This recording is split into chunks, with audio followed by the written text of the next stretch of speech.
Hello ladies and gentlemen, the Grand Spartan, a base to preview for you today. This was our second base on the Let's Play series.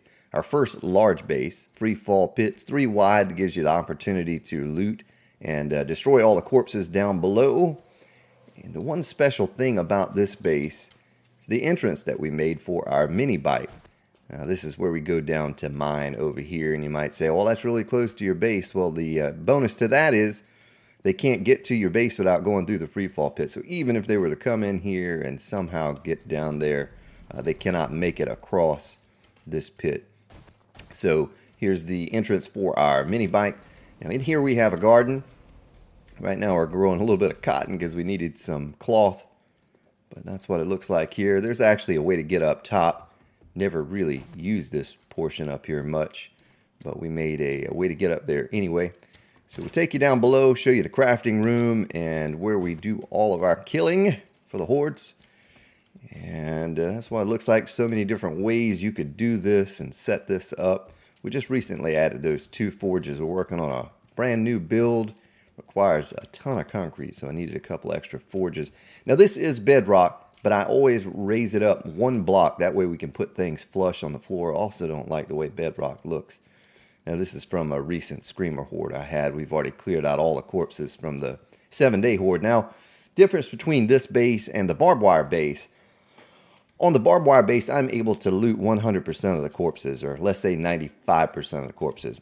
On this base, I'm lucky to get 25% of them because I'm fighting for my life and just to hold this thing together. And you're going to notice in this attack that you see here in a moment, the bodies stacked so high, the zombies, they were beating on the block above this block. So 5 high or 6 high is what they were beating on. But it's a lot of fun and it serves its purpose. Never once in all of the days that we have played and all the hordes we've taken on have they broken into here. If they take out this 3rd pillar up, it's not a big deal. They can't make it through. But that's what it looks like. It's the same all the way around, 360 degrees. The same thing. We have our little chest here for our horde items that we pick up. But that's it. So hang out and watch this horde attack. It's a great one. A lot of action, a lot of zombies falling in here. One other thing I want to mention is this is 35 per wave, up from the default 8 per wave. So if you had default 8 per wave, you're not going to have to worry about them breaking through as much as what you're going to see on this horde attack video with our modded hordes. Well, thank you for watching, ladies and gentlemen. I'll see you next time.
Bye.